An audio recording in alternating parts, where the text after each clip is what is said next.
하나님의 은혜와 평강이 여러분들에게 함께 하시기를 주님의 이름으로 축복합니다. 한번 따라서 합시다. 환난 중에도 흔들리지 않으며. 오늘 제목입니다. 환난 중에도 흔들리지 않으며 라고 말씀을 준비했습니다. 오늘 본문 4절의 말씀을 같이 한번 읽도록 하겠습니다. 4절 말씀 시작. 우리가 너희와 함께 있을 때에 장차 받을 환난을 너희에게 미리 말하였는데 과연 그렇게 된 것을 너희가 아느니라. 아멘. 바울 사도가 데살로에 가서 전도해서 교회를 세웠습니다. 당시 바울 사도의 역할은 오늘날 순회 선교사의 역할입니다. 복음이 들어가지 않은 곳에 가서 복음을 전하고 일꾼을 세우고 교회를 세우고 그리고 또 다른 곳에 가서 복음 전하고 교회 세우고 일꾼 세우는 그런 일을 감당하는데, 데살로니가 가서 이들에게 복음을 전하고 말씀을 전할 때 얘들아 앞으로 환난이 있어. 근데 그 환난을 대비해서 믿음을 견고하게 하고 준비해야 돼 라고 말을 했는데, 지금에 와서 보니까 내가 전에 말한 대로 환난을 지금 너희가 겪고 있지 않느냐 하는 말씀이에요. 오늘 우리가 신앙생활하는 모든 사람들에게 이렇게 말씀합니다. 사도행전 14장 22절의 말씀을 같이 한번 읽어보도록 하겠습니다. 시작. 제자들의 마음을 굳게 하여 이 믿음에 머물러 있으라 권하고, 또 우리가 하나님 나라에 들어가려면 많은 환난을 겪어야 할 것이라 하고. 오늘 사는 우리들에게도 이렇게 말씀을 하신 거예요. 얘들아, 하나님 나라에 들어가려면 많은 환난을 겪어야 된다. 그리고 그 환난 속에서 나중까지 견디는 자가 구원을 얻으리라. 이렇게 말씀을 분명히 주고 있는 줄로 믿습니다. 그런데 문제는 무엇이냐면, 데살로니가 교회는 지역사회에서 인정받는 교회였어요. 그리고 본이 되는 교회였어요. 인근 아가야 지역까지도 참 데살로니가 교회는 아름다운 교회고 참 좋은 교회다라고 소문이 나 있는 교회임에도 불구하고 이들에게도 환난과 핍박이 찾아왔다는 거예요. 오늘 우리가 이 지역에서 아무리 오정성화교회가 주는 교회로 좋은 교회로 소문나 있다 할지라도 하나님 나라 들어가는 과정 속에는 많은 환난을 겪어야 되는데, 그 환난을 반드시 이겨야 하나님 나라에 들어가는 줄로 믿습니다. 그렇다면 현재 이 말씀대로 환난과 궁핍 가운데 있는 데살로니가 교회를 향하여 하나님께서 바울 사도를 통해서 뭐라고 말씀하시는가? 오늘 우리가 그 말씀을 잘 듣고 현실 속에 적용해서 하나님께서 원하시는 굳건한 믿음의 사람들이 다 될 수 있기를 주님의 이름으로 축복합니다. 첫 번째는 7절의 말씀을 다 같이 읽겠습니다. 7절 말씀 시작. 이러므로 형제들아, 우리가 모든 궁핍과 환난 가운데에서 너희의 믿음으로 말미암아 너희에게 위로를 받았노라. 아멘.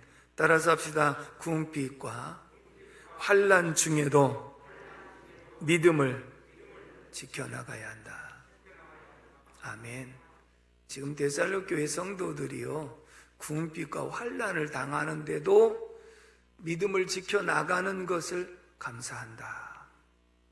굉장히 염려가 됐어요. 왜냐하면 내가 미리 예고한 것이 있고, 그 다음에 소문에 의하면 데살로니가 지역도 환난과 궁핍을 당하고 있다는 소식을 들었는데, 지금처럼 전화가 있습니까? 또 무슨 비행기가 있습니까? 자동차가 있습니까? 순전히 걸어서 가야 되는 상황, 그렇처럼 배를 타고 가야 되는데 배도 한 달에 한 번 뜰까 말까 하는 이런 상황, 거기다가 유대인들이 계속 핍박하고 박해하는 그런 상황이기 때문에 가보고 싶어도 갈 수 없는 그런 시점에서 할 수 없이 믿음의 아들 동역자인 디모데를 데살로니가에 파송을 한 거예요. 그래서 데살로니가에 가서 이들의 믿음을 격려하고 위로하고, 그리고 그 소식을 가지고 바울에게 돌아와서 보고하는데, 너희가 궁핍과 환난 속에서 잘 감당하고 있다는 소식을 들으니 너무나도 기쁘다 라고 지금 표현하는 그런 내용인 줄로 믿습니다. 어찌됐든 궁핍과 환난 중에도 우리의 믿음을 지켜나가야 되는데, 궁핍이라고 하는 원문의 뜻을 보면 위로부터 눌림을 당한다, 숨이 막힌다, 생활의 결핍이거든요. 여러분, 우리가 살다가 돈줄이 막히면 그것도 숨이 막히는 것과 같은 것이거든요. 그래서 이 궁핍은 위로부터 눌려갖고 숨이 막힐 정도로 모든 게 꽉 막혀 있는 그런 상황, 이런 궁핍을 지금 당하고 있다. 환난이라고 하는 것은 좁은 골목길에다가 몰아놓고 압박을 당하거나 꽉 조임을 당하는 것을 환난이다, 이렇게 원문상의 표현을 하고 있습니다. 그 얘기는 복음을 전하지 못하도록 항상 그냥 복음 전하면 끌고 가서 고소하고 감옥에 가두고 매를 때리고, 그러니까 안팎으로 굉장히 환난을 지금 당하고 있는 그런 입장을 말하고 있거든요. 그렇다면 오늘 이것을 우리 현실에 한번 적용을 해 보도록 하겠습니다. 먼저는 궁핍입니다. 정말 이제는 생활이 점점 어려워져 가고 있고 경제가 곤두박질 치고 있다고 하는 사실을 분명히 알 것입니다. 자, 우리가 지금 코로나 사태가 있기 이전에 무엇이라고 이구동성으로 말했느냐면 IMF 때보다 더 어렵습니다. 다 그렇게 말했어요. IMF 때보다 다 어렵습니다. 그 다음에 국가 부채도 700조가 넘어가지고 언제 부도 위기가 일어날지 모르는 데다가 지금 또 이런 긴급 재정 편성하는 것으로 인해서 다 그것이 국가의 부채로 또 앉게 되기 때문에 800조가 넘을 것이거든요. 그러니까 이렇게 나라가 지금 어려운 그런 입장에 있고, 우리나라는 수출 의존도가 굉장히 높은 나라인데 하늘길도 막혔고 바닷길도 막혔습니다.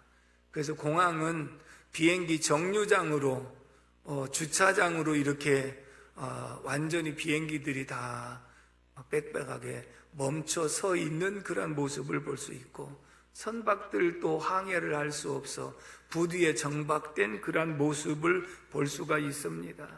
지금 도소매 숙박 음식업을 종사하는 분들이 휴직한 인원이 160만 명에 이른다. 어제 신문에 그렇게 났더라고요. 회사에서는 무급 휴직이 굉장히 많이 늘어나고 모든 경제 지표가 우리나라만 아니라 전 세계가 빨간불이 들어와 있는 그런 모습을 볼 수가 있습니다. 그렇다면 오늘 우리들도 이 문제가 닥쳐왔는데 중요한 것은 이것으로 끝나는 것이 아니라 이건 시작일 뿐이라는 거예요. 왜?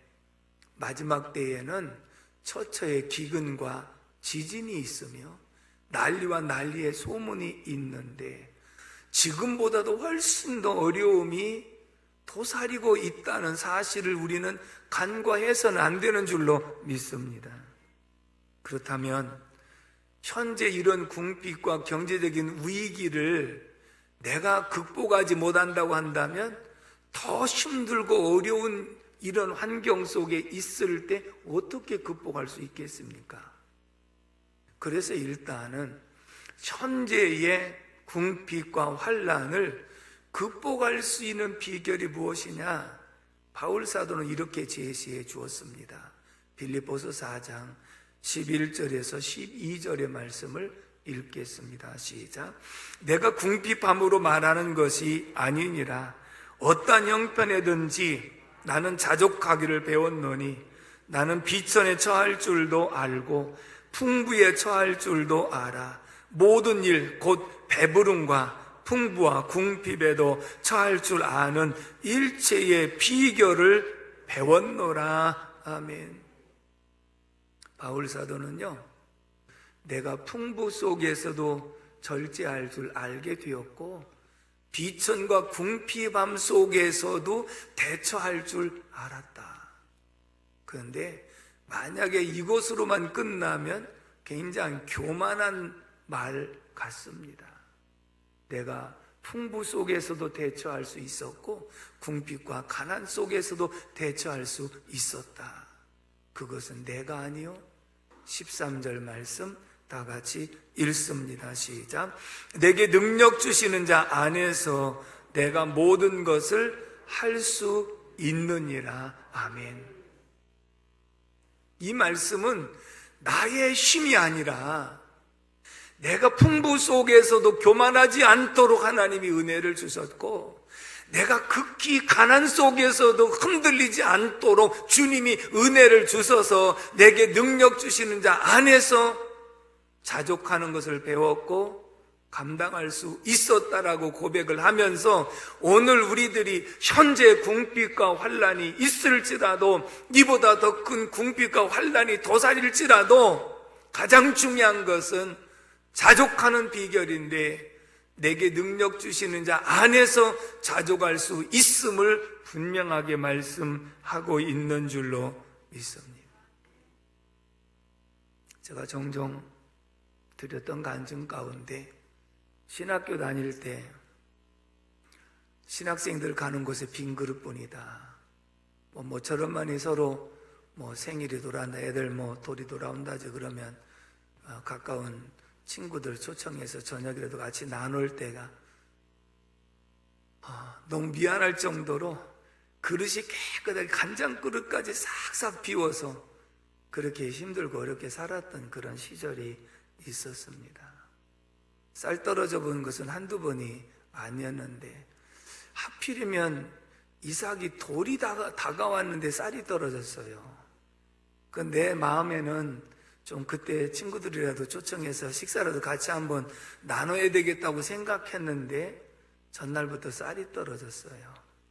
그러니까 참 굉장히 안타까운 현실이죠.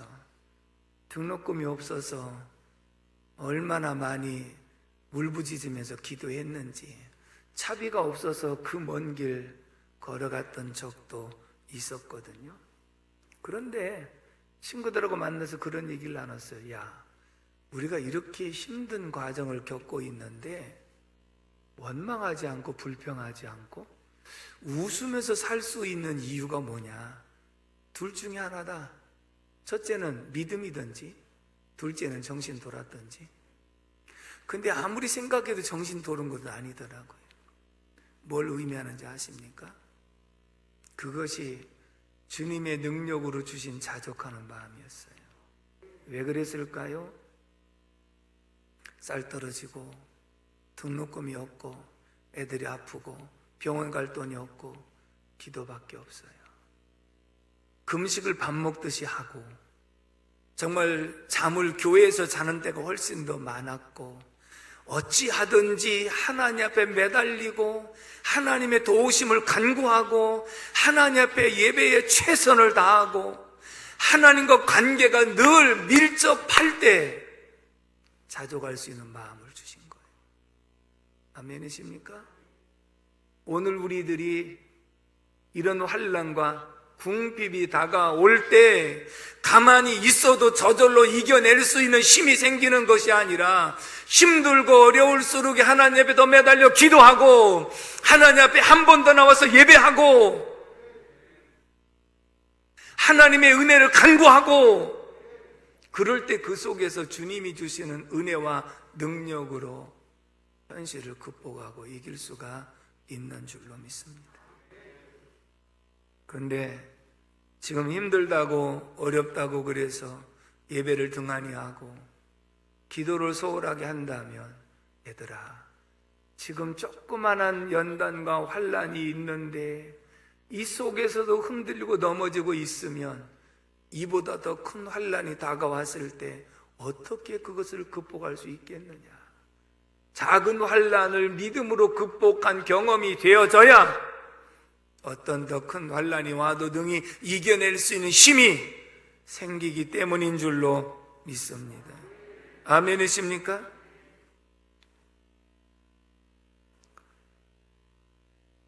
지금 이 훈련이 안 되면 앞으로 더 큰 환난을 이길 만한 힘이 없는 거예요. 그러므로 여러분들 믿음으로 모든 것을 이겨나갈 수 있기를 주님의 이름으로 축복합니다. 지난 부활주일날 우리 김정신 목사님 오셔서 그 뒤에 지금 이사회 때문에 또 만났습니다만은 그동안도 예배드리는 교회가 많지 않아서 집에서 예배를 드리다가 우리 교회에 와서 많은 성도들이 예배하는 모습에 얼마나 은혜를 받았는지, 얼마나 마음이 시원하고 좋던지 모르겠다고 그렇게 말씀하시더라고요. 여러분, 예배의 소중함을 다시 인식해야 될 줄로 믿습니다. 아멘이십니까? 미국에 한 젊은 만화가가 있었습니다. 자신이 그린 그림을 가지고 신문사를 찾아다니면서 이것을 좀 연재를 해달라고 부탁을 합니다. 다 거절을 당했습니다.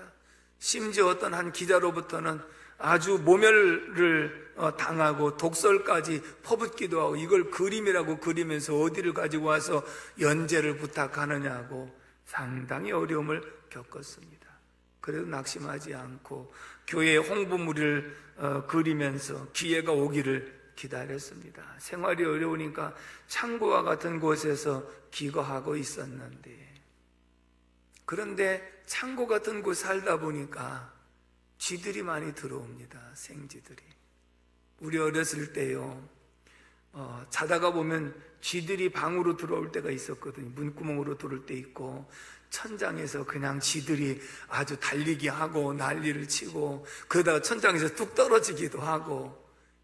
그런데 창고 같은 곳이니까 쥐가 잘 도망가지도 않고, 그래서 쥐가 와서 앉아있는 모습을 그림으로 그렸거든요. 그래서 그 그림을 밖으로 내다가 다른 사람들에게 보여줬더니 선풍적인 인기를 끌기 시작합니다. 그래서 그 만화가는 순식간에 유명해졌고 부자가 되었습니다. 그 사람 애니메이션의 개척자가 된 월트 디즈니라는 사람이었습니다. 그가 그린 생쥐의 그림이 미키마우스입니다. 여러분들 아시잖아요? 세계적인 선풍, 그거 그림 하나, 생쥐 하나, 그 어려운 중에서 그거 그려가지고 세계적인 부자가 되었다.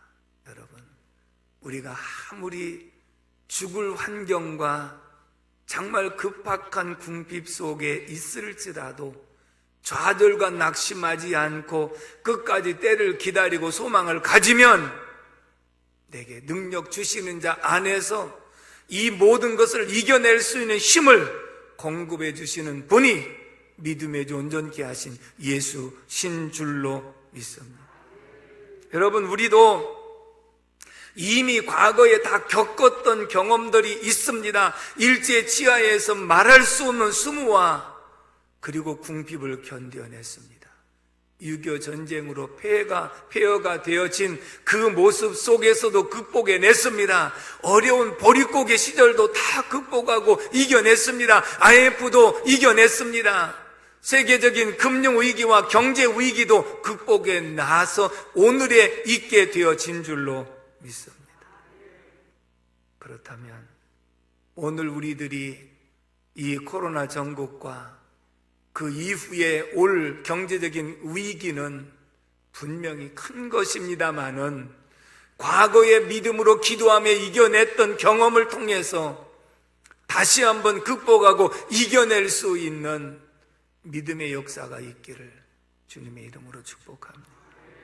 두 번째, 3절의 말씀을 다 같이 읽겠습니다. 3절 말씀 시작. 아무도 이 여러 환난 중에 흔들리지 않게 하려 함이라. 우리가 이것을 위하여 세움을 받은 줄을 너희가 친히 알리라. 아멘. 따라서 합시다. 여러 환난 중에 흔들리지 않는 신앙.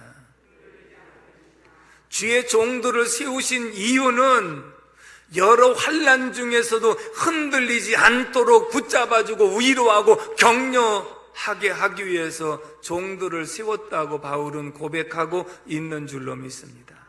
내가 가고 싶었지만 디모데를 보내서 너희를 위로하고 격려하는 것은 여러 환난 중에서 견고하게 세워지는 신앙을 위해서 보낸 것이다. 이렇게 말씀하고 있는 줄로 믿습니다.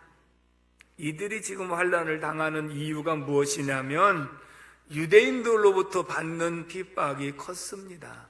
유대인들의 이웃은 같은 동족 유대인만이 이웃입니다. 그래서 이들은 복음을 전해도 같은 동족에게만 전합니다. 근데 크리스찬들은 이방인에게도 복음을 전하거든요. 유대인들이 볼 때는 짐승 취급을 하는 이방인들에게도 복음을 전하니까 이들이 잘못됐다고 그래서 핍박을 하고 그리고 때리고 감옥에 가두고 이런 환난이 굉장히 컸던 부분이고요. 그 다음에 또 밖으로는 뭐냐면 로마의 속국으로 있으니까 로마에게 바쳐야 될 그런 분량들이 많다 보니까 항상 어려움을 겪고 있는 거예요. 그래서 안팎으로 심히 환난과 궁핍과 핍박으로 인해서 신앙을 지켜나가기가 매우 힘들고 어려운 이런 상황 속에서도 그 모든 박해를 이겨낼 수 있었던 것은 바로 내게 능력 주시는 자 안에서 할 수 있었는 줄로 믿습니다.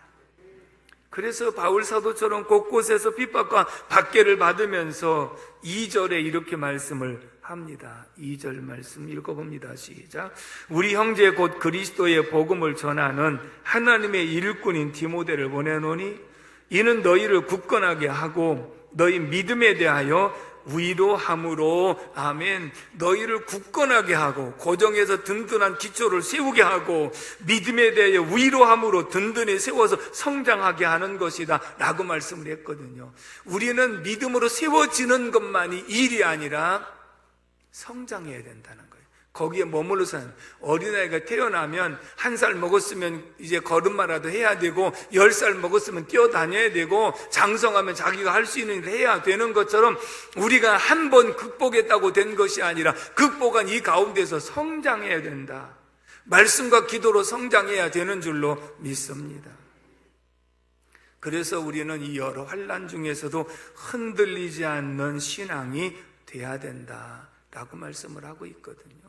제가 앞에서 말씀드린 대로 현재 이 경제적인 어려움은 코로나라고 하는 이것으로 덮여 있어서 덜 피부로 느끼지만 코로나 전국이 끝난 다음에는 이게 바로 이 지금 눈앞에 어려움이 싹 물러가고 나면 당장 눈앞에 다가오는 것은 경제 위기거든요.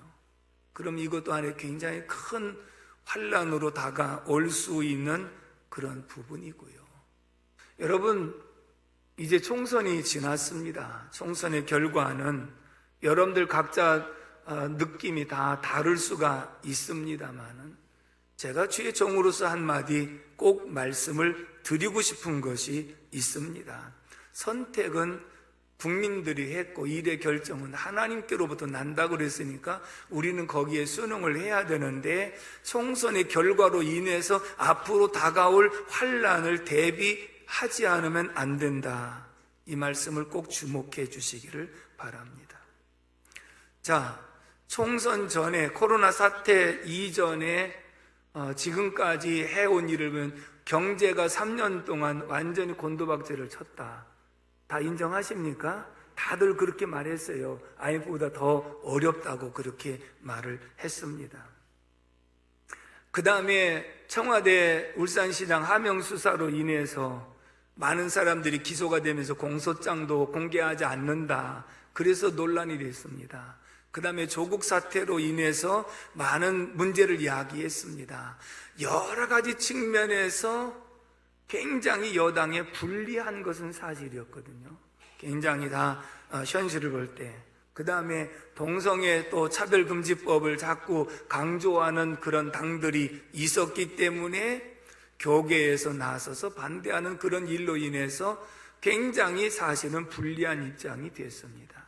그래서 누가 보더라도 야당이 유리할 것이라고 그렇게 판세를 분석을 냈는데 원치 않는 대로 코로나가 이제 진입을 했거든요. 코로나 초창기 때는 왜 우한 사람들을 막지 않고 왜 중국 사람들을 막지 않느냐. 전문가들의 의견을 무시하고 계속 막지 않고 이 코로나가 번져가니까 결국은 정부가 너무 잘못하고 있다고 공격을 합니다. 더군다나 마스크 하나 제대로 공급을 못해가지고 줄을 저렇게 서게 만들고 저럴 수가 있겠느냐 하면서 여기까지는 굉장히 정부 여당에 대해서 다 비판스러운 그런 판단을 한 것은 아마 공감할 것입니다. 그런데 이제 코로나 사태가 더 점점 들어오면서 신천지가 그렇느니 교회가 집단 감염의 원인이 되느니 하다 보니까 사람들은 어떤 생각이 지금 더 주목하느냐 하면 이 코로나가 어디서 감염될까? 어떻게 하면 이 마스크를 살까? 이런 쪽에 하느라고 이 앞에 부분을 다 잊어버리는 거예요.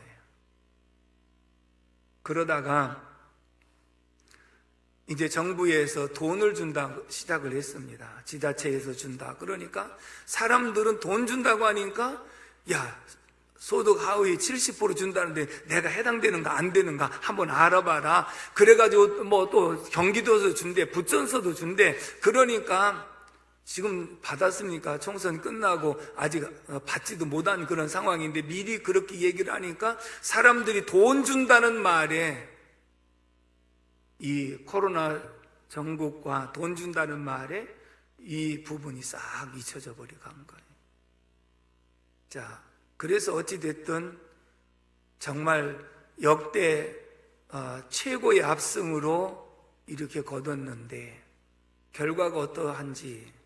자, 첫째는 행정부, 청와대에서 각 지방자치단체장 모두를 다 지금 차지하고 있습니다. 사법부, 대법원장, 헌법재판소장, 그리고 거기에 따른 모든 법관들도 거의 다 사법부까지 장악을 했습니다.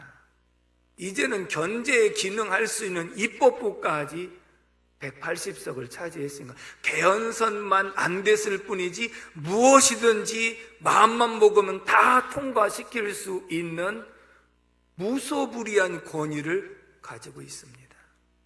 그렇다면 이제는 우리가 정신 차려야 될 부분이 있습니다. 이 무소불위한 권세를 주었는데 이것을 잘 사용하면 나라의 발전과 그리고 나라의 큰 유익을 가져올 수 있는 힘도 되는 줄로 믿습니다. 그런데 이것을 잘못 사용하기 시작하게 되면 나라가 어디로 갈지 모릅니다. 그런데 주의 종으로서 염려하는 것이 있습니다. 이 코로나 이전, 총선 이전서부터 여당 대표가 교회를 재편하고 교회를 선봐야 된다는 말들을 많이 했습니다. 그 얘기는 무엇이냐면 이제는 지금 이 코로나 사태 이후에 교회 예배를 드리지 못하도록 이제는 통제도 가능한 것을 지금 보았습니다. 그리고 고발까지 합니다. 앞으로 가장 큰 환란은 교회가 제일 먼저 당해야 될 그런 부분인데 그 이유가 있습니다. 이 나라가 사회주의 공산주의로 가서는 안 되는 줄로 믿습니다. 이렇게 외치는 것은 목회자와 교회밖에 없습니다. 왜냐? 공산주의가 가장 싫어하는 것은 교회입니다. 그 이유는 인간 우상을 하나님처럼 섬기고 있는 것이 잘못됐다고 말하는 것은 유일하신 살아계신 하나님 한 분 이외에는 다 우상이라고 말하기 때문에 가장 싫어하는 것이 공산주의자들은 교회입니다. 그래서 교회를 핍박하고 말살합니다. 차별금지법 정말 목숨을 걸고 막아야 될 그런 부분입니다. 부딪힐 수밖에 없습니다. 그러므로 저는 말씀드립니다. 지금 현재보다 앞으로가 경제적으로 더 어렵습니다. 지금 현재보다 교회가 더 어렵습니다. 왜 그런지 아십니까? 여러분, 이 코로나 사태 이전에 제가 말했던 그 일들이 없어졌나요? 해결됐나요? 아니에요. 그대로 있어요. 그 문제는 그대로 있으면서 지금 총선에서 엄청나게 이제 힘을 몰아주었기 때문에 그 상태에서 앞으로가 더 큰 걱정일 수밖에 없다는 것이죠. 자, 민심도 천심이라 그랬는데 그 민심이 잘못하면 어떻게 되는지를 잘 보여준 말씀이 있습니다. 예수님께서 십자가에 달리시는 재판을 받을 때 빌라도가 나는 이 사람에게서 예수에게서 죄를 찾지 못했노라. 그러니 예수를 놓아주라, 바라바를 놓아주라. 그럴 때 모든 민심은 부축해서 그랬던지 예수를 십자가에 못 박으소서, 바라바를 놓아주소서, 이게 민심이었습니다. 그래서 빌라도는 나는 이 사람의 피에 대해서 무죄하다. 그러니 너희가 당하라. 그때의 민심은 우리와 우리 자손에게 그 피를 돌리소서 하는 것이 민심이었습니다.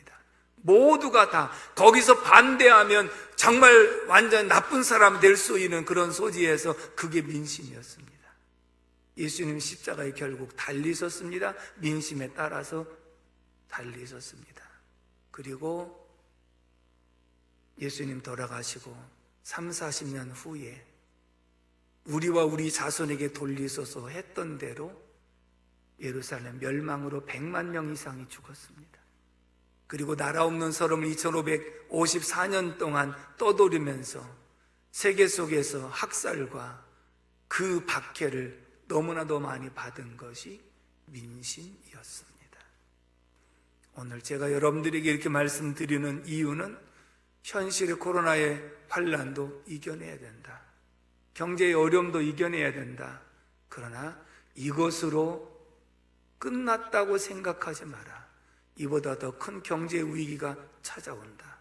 그리고 이보다 더 큰 환난과 핍박이 다가온다. 그러니 이 말씀대로 현실을 하나씩 극복하는 자세로 앞으로 다가오는 환난과 핍박을 이겨낼 수 있기를 주님의 이름으로 축복합니다.